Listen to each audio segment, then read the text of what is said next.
सोया ये स्टॉक है सुर्खियों में और आइए इस स्टॉक पर जो कुछ आज डेवलपमेंट हुए उन पर एक बार समझ लिया जाए कि क्या डेवलपमेंट हुए और इन डेवलपमेंट होने के बाद किस तरह के वैल्यूएशंस पर रुचि सोया इस वक्त ट्रेड करता हुआ दिख रहा है। ये पूरी डिटेल्स लेकर हमारे साथ तैयार है अरमान बताइए। सर, सबसे पहले तो जो हुआ क्या है, हुआ ये है कि जो पतंजलि का फूड सेगमेंट है वो फूड सेगमेंट अब रुचि सोया में आ जाएगा। अब सबसे पहले तो आपको ये जानना जरूरी है कि जो पतंजलि का फूड सेगमेंट है उसका टोटल रेवेन्यू है लगभग वो 4100 करोड़ का है और कितने में ट्रांसफर हुआ, वो हुआ 690 करोड़ में। कंपनी ने जो फूड बिजनेस ने इबिटा करा था FY21 में लगभग 650 करोड़ का, मतलब अगर आप देखेंगे तो लगभग इबिटा के एक ही मल्टीपल पे उसका ट्रांसफर कर दिया गया है। अगर ये इसके आने के बाद रुचि सोया टोटल कितना रेवेन्यू कर देगा, वो लगभग 26,500 करोड़ का रेवेन्यू कर देगा। अब अगर आप ये देखें कि ये जो बिजनेस जो आया है, जो बहुत ही कम मल्टीपल पे आया है, उसका अगर आप मार्जिन देखेंगे तो वो मार्जिन रुचि सोया के मार्जिन से भी ज्यादा है। रुचि सोया का मार्जिन 4.4% है, तो अगर पतंजलि का जो फूड बिजनेस का कारोबार है उसका लगभग 5.5% मार्जिन आ जाता है। अब अगर आप इनके जो भी पीयर्स अगर आप कंपैरिजन करेंगे तो कंपैरिजन में आपको डाबर इंडिया दिखेगा, Britannia, Nestle, Tata consumer, HUL, ये सारे दिखेंगे। दो वैल्यूएशंस के पैरामीटर हमने यूज करे हैं, एक तो ईवी बाय इबिटा और मार्केट कैप टू सेल्स। तो अगर आप इंडस्ट्री का एवरेज देखेंगे, इंडस्ट्री का एवरेज ईवी बाय इबिटा का आता है 36.7 और मार्केट कैप टू सेल्स आता है 7 का। जो बिजनेस ट्रांसफर हुआ है वो कितने पे हुआ है, ईवी बाय इबिटा सिर्फ 1 पे, जो कि एवरेज है 36 का, और अगर आप मार्केट कैप टू सेल्स देखेंगे तो वो 0.17 पे ही सिर्फ ट्रांसफर हुआ है।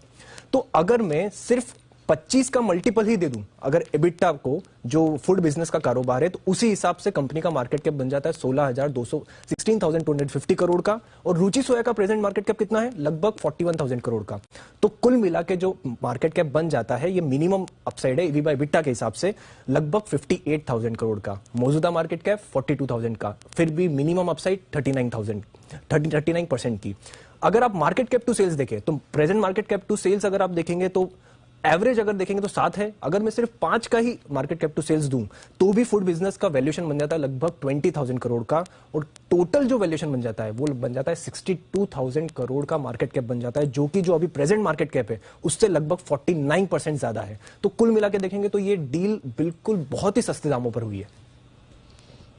तो बहुत ही अच्छे दाम पर हुई, बहुत ही सस्ते दाम पर हुई। और अनिल जी, आप तो स्वामी रामदेव से बात भी कर रहे थे इसी के बारे में। बहुत ही अट्रैक्टिव लेवल्स पे ये ट्रांसफर किया गया, जो आगे के प्लान है उस हिसाब से देखें तो बहुत ही बढ़िया लेवल। एक्चुअली देखा जाए तो मुफ्त में ही दिया है।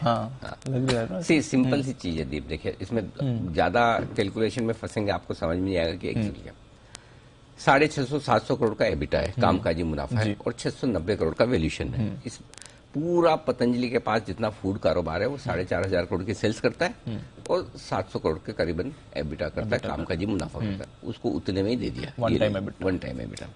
ठीक है। आमतौर पर जो फूड बिजनेस करने वाली कंपनियां वो कैसे ट्रेड करती है वो आपको समझना है।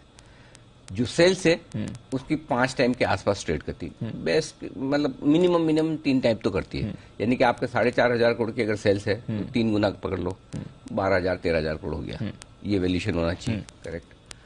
अगर तो 12-13,000 करोड़ के वैल्यूएशन वाली कंपनी आपने या वो बिजनेस आपने 700 करोड़ में दे दिया। करेक्ट।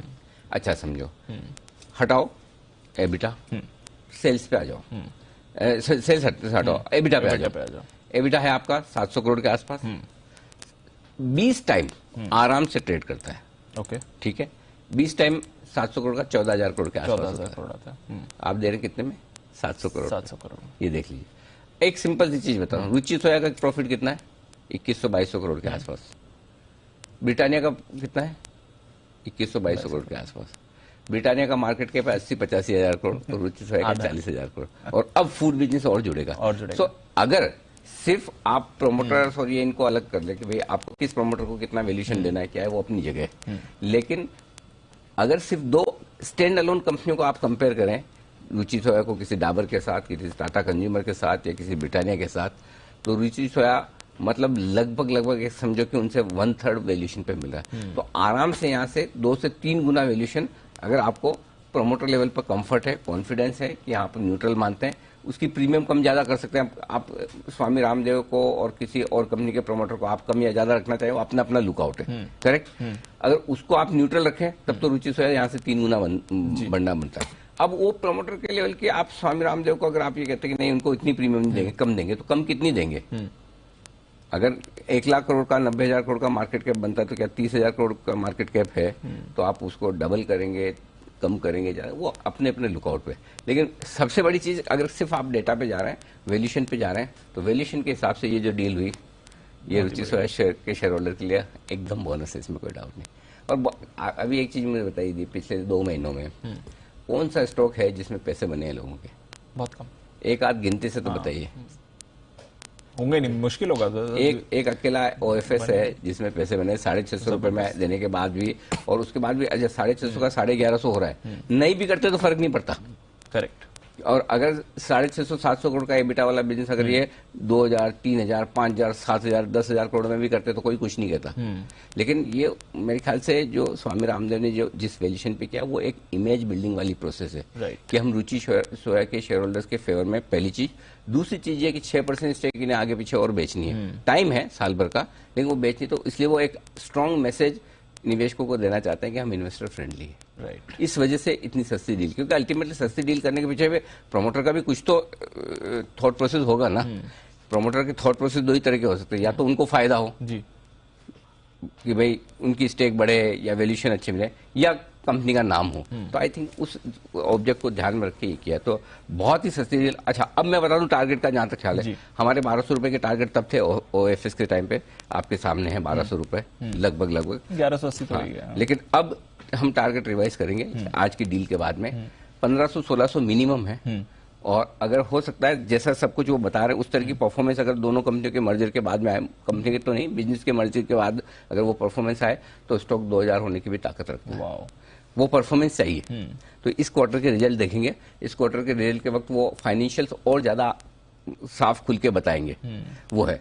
सो एक वही चीज है कि आपको प्रमोटर्स के लेवल पे अगर किसी को कंफर्ट पूरा है, किसी को कम है, वो अपना अपना है, हर एक का अपना अपना थॉट प्रोसेस होता है। उसको अलग करके अगर खाली वैल्यूएशन देखेंगे तो वैल्यूएशन के हिसाब से बहुत कंफर्ट है, और 1500-1600 रुपए तो आसानी से होना चाहिए, कोई बड़ी बात नहीं।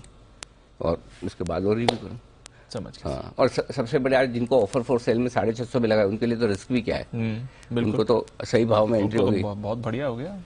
80% गेन मिल गए छोटे से टाइम में, और क्या चाहिए उन्हें। डन। चलिए, ये है आपके लिए रुचि सोया जहां पर रखनी है नजर। बिल्कुल।